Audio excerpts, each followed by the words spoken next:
Have you ever heard a sound that just shouldn't be there? A whisper in an empty room.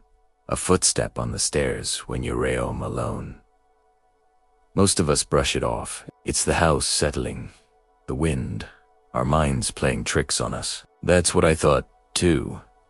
Until I spent one night in my grandfather's house. A night that changed everything I thought I knew about the line between memory and reality. My grandfather's house is a time capsule. It sits at the end of a long, gravel road, surrounded by ancient oak trees that seem to lean in, as if sharing secrets. He passed away a few years ago, and since then, the house has stood mostly empty, a silent monument to a life well lived. My mom asked me to go up there, just for a night, to check on things. A storm was rolling in, and she wanted to make sure all the windows were latched. The pipes were okay, that sort of thing. I agreed, of course. I loved that old house. It was filled with memories of summer vacations, the smell of my grandma's baking, and my grandpa's booming laughter. I wasn't scared. Why would I be? I arrived just as the sun was beginning to set, painting the sky in shades of orange and purple. The air was thick and heavy, charged with the promise of the coming storm. Unlocking the heavy oak door felt like opening a forgotten storybook. The familiar scent of old wood, dust, and lavender hit me immediately. Everything was just as I remembered it. The grandfather clock in the hall, silent for years. The faded floral armchair where Grandma used to knit. The walls were lined with photos, generations of my family smiling back at me. It felt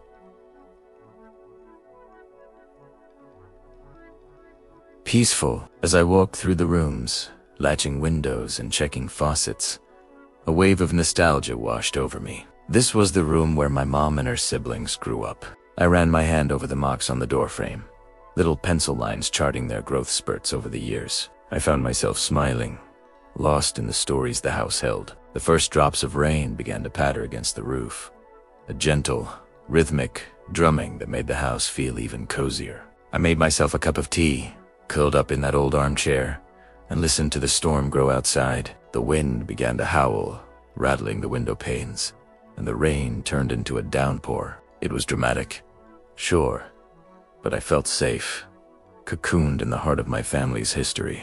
That's when I heard it for the first time. A soft sound, almost lost beneath the roar of the storm. A whisper.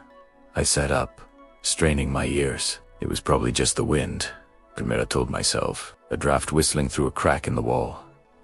But then I heard it again, clearer this time. A single word. My name.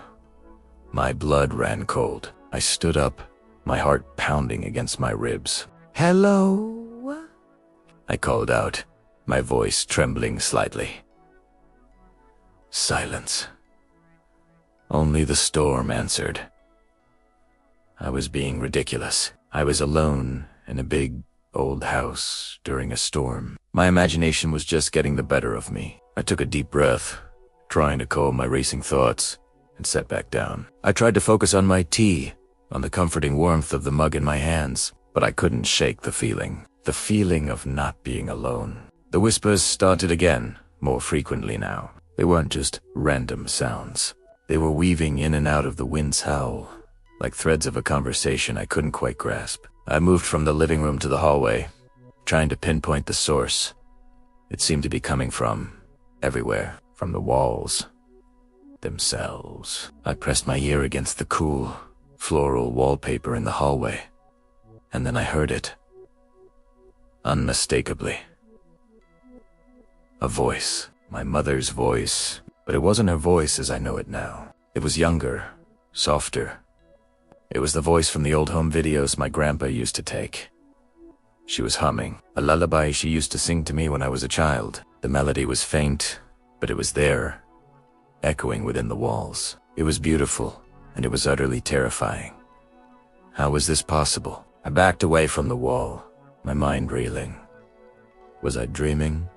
Was I going crazy? I decided I needed a distraction. I went into my grandpa's old study, a room I always loved. It was filled with books from floor to ceiling. I thought maybe reading would help clear my head. As I pulled a book from the shelf, a small, leather-bound diary fell out. It was my grandmother's.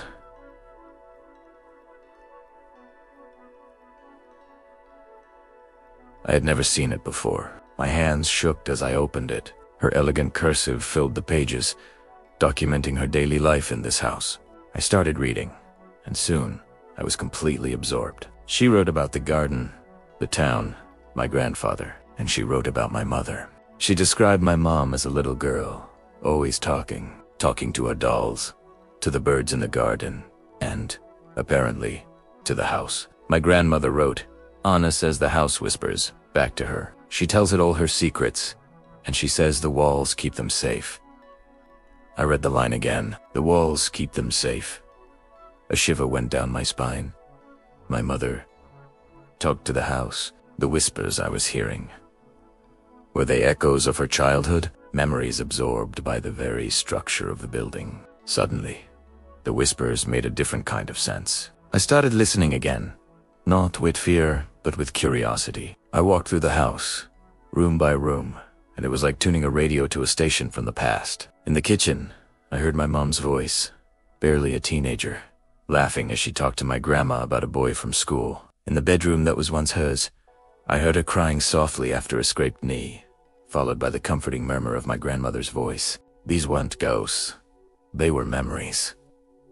The joy, the sadness, the everyday moments of a life lived within these four walls, somehow imprinted, replaying like a faint recording. The storm outside began to subside, and so did my fear. I spent the rest of the night just listening. I heard snippets of arguments, bursts of laughter, whispered secrets, and lullabies. It was like the house was breathing its memories all around me. It wasn't haunting. It was beautiful. It was a story of my family, told by the one silent witness that had seen it all. The house wasn't haunted by spirits. It was inhabited by love. When the sun rose the next morning, the world was fresh and clean after the storm.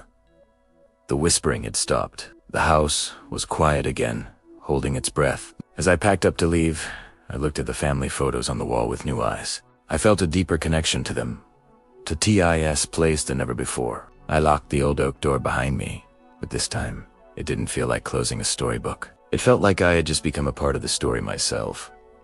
I called my mom on the drive home. I hesitated, then decided to ask her. "Mom," I said, "do you remember when you were a kid? Did you ever feel like the house was alive?" She was quiet for a moment, and then she laughed, a soft, warm sound. "Oh, honey," she said, "that old house doesn't just feel alive. It is. It remembers everything."